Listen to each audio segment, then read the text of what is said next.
This video is all about Paradise Rescue Kennels in Benferri, Spain. Colleen and her small but amazing team put their life and soul into this rescue. It's such a loving place with so many dogs, which made me question what the expenses were. Every 2 weeks we have one full pallet, and the full pallet costs us 600 and something euros for a full pallet. It's 39 sacks, that lasts 2 weeks. So if you work that out, every 2 weeks we spend over 1,000 euros just on food alone for these dogs. People to pay that, they won't rehome the dogs, you know. But we try and just take a donation to go towards what we've spent, you know. So it's and we don't get any government funding or anything.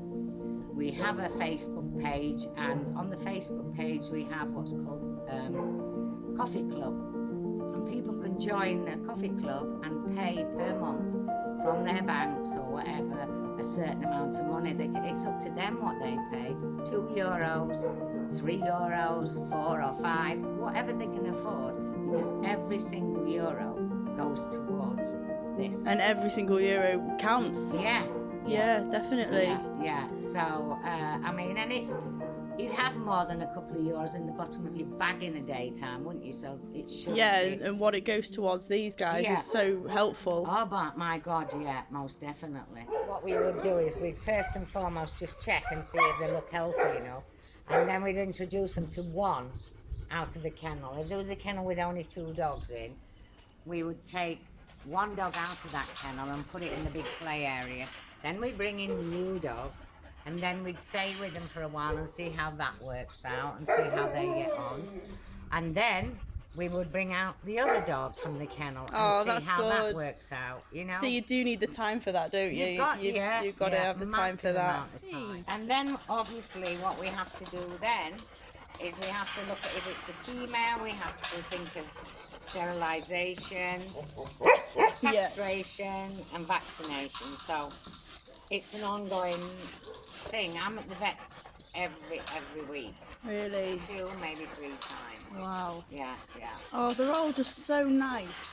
How did you first start setting it up? How did you know where to start?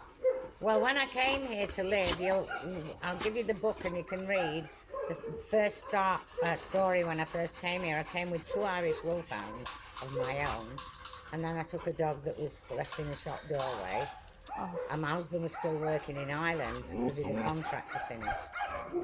So then when he came back, I said, we've got to do something about the dog situation in this country. It's horrendous. So my husband said, I'll build you a few kennels if you want. A few. So he just had a few built here, and then more and more, and that's it. Oh, this is brilliant. That's how it started. They are socialised. We have a lot of people come. Well, we don't now, but before COVID, we had 2 lots of dog walkers used to come.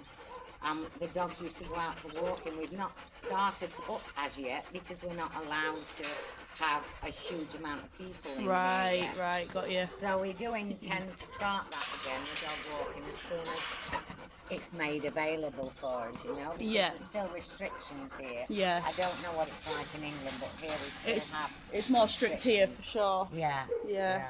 The dogs have access to a play area, and they've got their own paddling pool for when it gets too hot.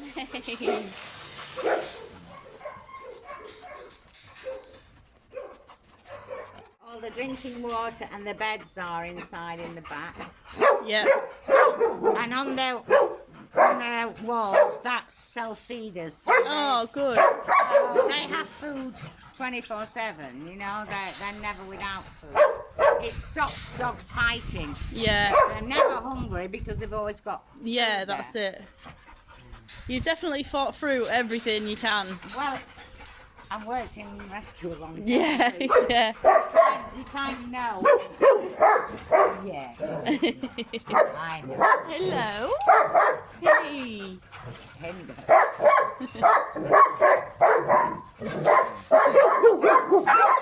The time and effort that goes into each and every dog is incredible. Colleen and Mary Ann worked together to keep this rescue going, with a few amazing volunteers, but it is a struggle with so little help. Colleen works from dawn till dusk, taking care of the rescue, and never has a day off. She puts her animals first every time and will never say no to a dog in need, often using her own rooms to house dogs when there's no space elsewhere. Just like this sweet girl, who was found hiding in a bush on the street after just giving birth. She's given a special high-protein diet of chicken and lots of comfort and love to help her along with motherhood. It's also important that the puppies are happy and healthy, and just to give one puppy their start to life will cost Colleen €150. No dog was asked to be born, and every dog deserves a chance. There's been dogs found in gutters, 2 thrown down a well, one of which sadly died, dogs left in bins, thrown out of cars, locked in houses, and some stories that are too upsetting to share on this video. Galgos, the Spanish hunting breed, are unfortunately a common resident in rescue kennels, though fortunate enough to have the chance to be there at all. There is a cruel and vile custom amongst Spanish hunters that see more than 50,000 galgos killed each year. The galgos are similar to greyhounds and are used for hunting. Most are only used for one season and then discarded. If they hunt poorly, or are no longer needed, they are often tortured in heinous ways, including being burnt with acid, dragged behind cars, thrown to fighting dogs, skinned alive, buried alive, and hanging. If the dogs are unlucky enough to reach 2 or 3 years under the ownerships of these monsters, after being weakened with malnutrition, are killed to avoid having to be fed until next season. It is simply cheaper to kill or abandon and buy another dog from one of the many breeders that supply these hunters. And because galgos are regarded as working dogs, they are excluded from the laws relating to pets. This is something that has to change. This beautiful galgo is blind, but another galgo has taken role as her guide and helps her around safely. They are such loving and sweet dogs. They deserve to be loved back. Colleen then took me to the isolation area, a separate area which was a safe haven for those dogs that needed a bit of extra peace and quiet. Up here, this is called the isolation area. This is dogs that have problems. Right. You know, they've got mental problems because of the way they've been treated badly and everything. So we have to try and work with them to get them ready for possibly being in a home.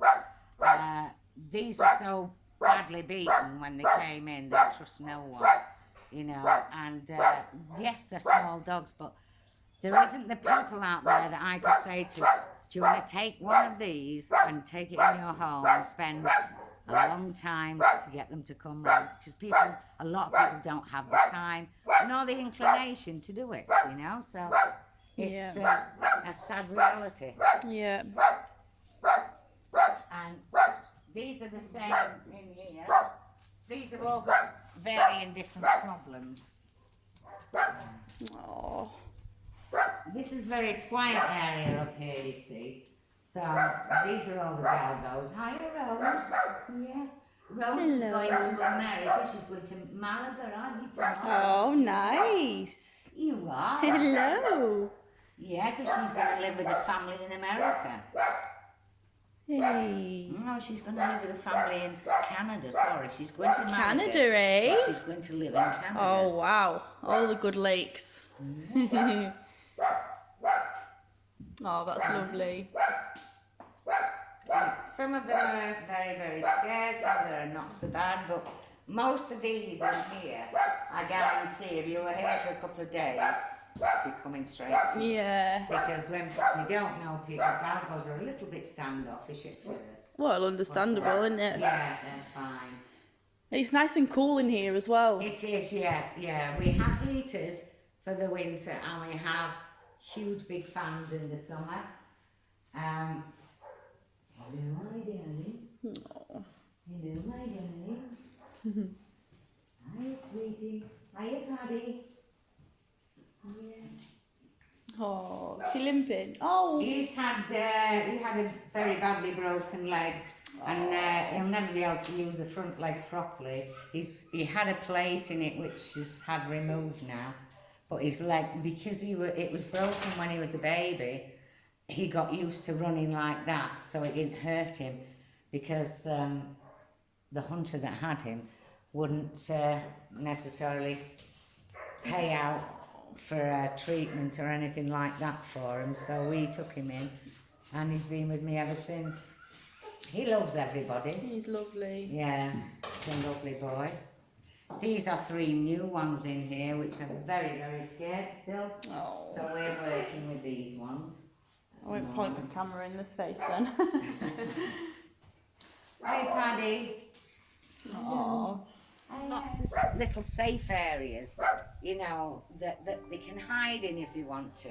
Mm-hmm. If they want to come here and hide. It was clear to me how much love Colleen, her husband Peter, and Mary Ann had put into this rescue over the many years of hard work and dedication. The lengths they go for these beautiful animals is above and beyond. But they need the support. The dogs are loved and cared for here, but they deserve to find a forever home and be a part of someone's family. The rescue is always at full capacity, and more dogs are needing a safe space every day. Money comes and goes, but love is forever. You can learn so much from dogs. They live in the present and love with a full heart. They give you so much joy and fill your soul.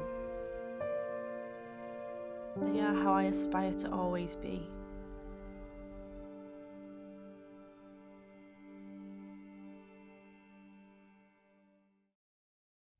I just want to say a huge thank you to Colleen, her husband Peter, Mary Ann, and everybody who's helped out volunteering at the shelter, and to anybody who supported in any way, whether that's just sharing Facebook posts, donating, adopting, fostering. It all means so much and it helps so much. It's just incredible how far a bit of kindness and compassion goes for these dogs. I think the most prominent thing for me that I've taken from this visit is the Galgos, the hunting dogs, how neglected, abused, beaten, tortured, killed so many are in a year, and yet how loving and sweet-natured they are. Still, even the ones that have been through hell really got to me, and it's something that really needs to change in Spain, and the Spanish laws need to start including these dogs, because at the moment they're just thought as tools. They're not seen as dogs, and when you look into their eyes, they've got so much love to give. So even just sharing this and sharing what's happening out here with you all in some form is going to help, because I didn't know about this before I came, and if it can be shared wider to the public and more people can see what's happening, then hopefully they've got a fighting chance in the future. But they are one of the most kindest, sweetest, chilled out dogs you'll meet. Dogs give nothing but love and kindness, and they really make you feel whole. They do me especially. I've got a dog myself. I lost my dog last year. Sadly, he was only 4, and it killed me, it broke me, and I learned a lot from that. I learned how much I did actually take from him, you know. I learned so much about myself and about the world through my dog, and they do have so much to give. This book is an absolute must.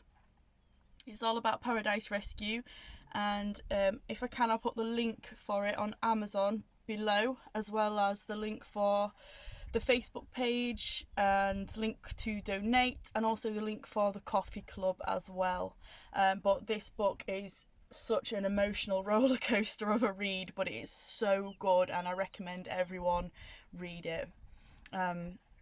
But I just want to say thank you for everyone. Keep spreading the good energy, the love, the awareness. Just keep spreading, do everything you can. With everybody's help and support, we can make this world a better place for the dogs. Because they deserve it. Thank you for watching.